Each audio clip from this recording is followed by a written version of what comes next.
Sous la forme de fontaines de lave spectaculaires ou d'explosions meurtrières, elles peuvent engloutir des villes entières sous des nuages brûlants de cendres et de gaz, ou transformer des fleuves paisibles en torrents de boue et de débris.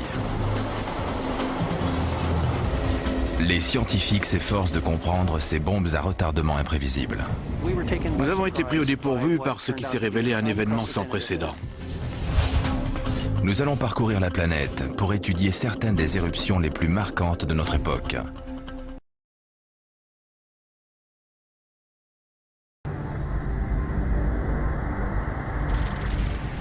Pour la plupart des gens, Hawaï est synonyme de paradis tropical.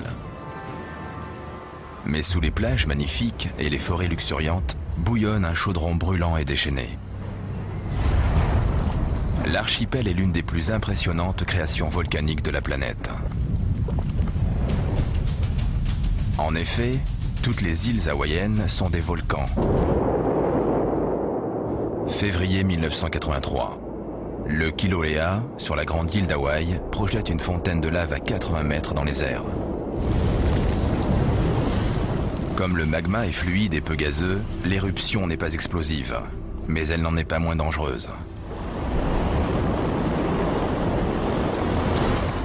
Durant 7 années, le flot de lave se déverse.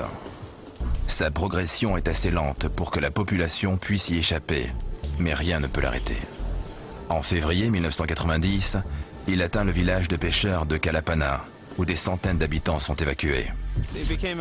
Ça a été quelque chose d'horrible à regarder parce que la lave a grignoté progressivement tout le village. Chaque semaine, un nouveau pâté de maison avait disparu. Les gens ont le temps de plier bagages et même, dans certains cas, de déplacer toute leur maison. La plupart ne peuvent qu'assister impuissants à la destruction de leur passé. On est parti dans l'après-midi et 2 jours plus tard, notre maison a été engloutie par les flammes. On a vu la lave entrer dans notre jardin. En décembre, le village est rayé de la carte, enseveli sous plus de 15 mètres de lave solidifiée. Derrière moi se trouve le versant est, là où était Kalapana. En 1990, il y avait environ 150 maisons là-bas. Aujourd'hui, elles sont sous l'équivalent de 5 étages de lave. La lave qui a détruit Kalapana poursuit sa route et se jette dans la mer de manière spectaculaire. Quand la lave pénètre dans l'océan, cela crée l'un des plus beaux paysages du champ de lave, mais c'est aussi l'un des plus dangereux. Sous la lave qui durcit, le sable meuble peut s'effondrer brutalement. D'un seul coup, toute la lave qui était en surface se fend. L'océan s'engouffre dans la brèche, ce qui provoque d'immenses explosions et envoie des panaches de matériaux dans les airs. Ça fait l'équivalent de plusieurs terrains de football et des fragments de roche de la taille d'un ballon sont projetés dans tous les sens. Ce déchaînement n'est qu'un aperçu de ce qui s'est passé à l'époque de la préhistoire, quand des volcans ont créé les premières îles hawaïennes. C'est un processus toujours en cours aujourd'hui.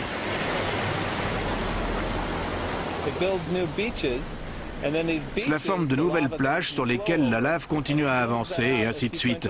Au final, on a une nouvelle parcelle de terre qu'on appelle un delta de lave.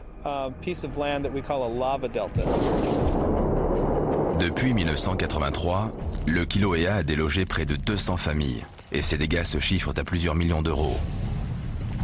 Parallèlement, il a ajouté plus de 200 hectares à la superficie totale de l'île, poursuivant un processus entamé il y a 70 millions d'années, sans qui l'archipel d'Hawaï n'existerait pas. C'est l'exemple parfait de la puissance à la fois créatrice et destructrice d'un volcan. Le lent écoulement du magma est une menace permanente, mais qui se traduit rarement par des explosions violentes. Pour notre prochain cas d'étude, du magma plus épais, prisonnier d'une poudrière géologique, déclenchera une éruption volcanique explosive. L'un de ces monstres a dévasté la moitié d'un pays et tué 19 personnes.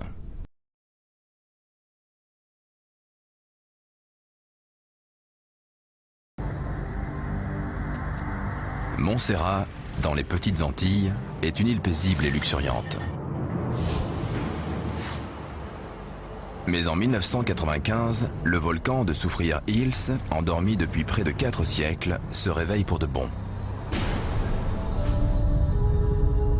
Au cours des 2 années suivantes, de multiples éruptions projettent de la cendre à des dizaines de mètres dans les airs.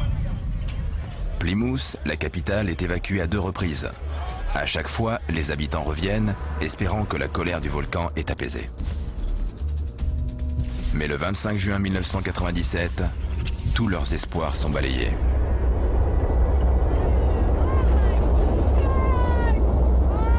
À 13 h, un gigantesque nuage de cendres s'élève dans le ciel, sur pratiquement 10 km.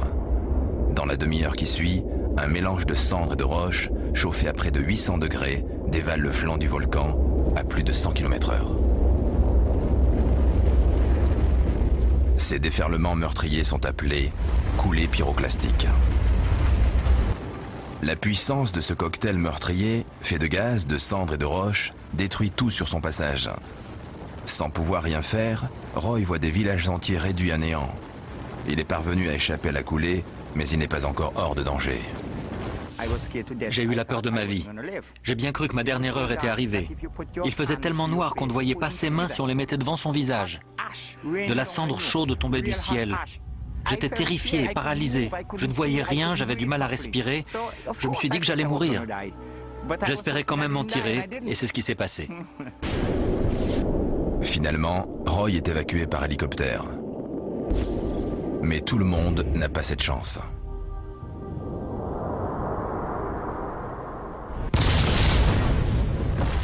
Mais le volcan n'a pas dit son dernier mot. Au cours des 4 mois qui suivent, les éruptions et les coulées pyroclastiques continuent. Nous avons eu plus de 70 explosions en un mois, et jusqu'à 4 par jour. Chacune provoquait un champignon de cendres qui montait très haut dans le ciel, au-dessus du volcan.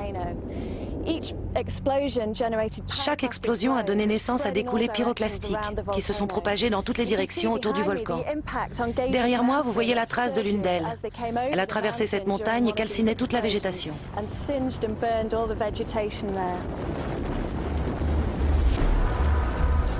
L'impact des coulées pyroclastiques sur les ressources naturelles de l'île est immense. Le bilan humain, quant à lui, est de 19 morts.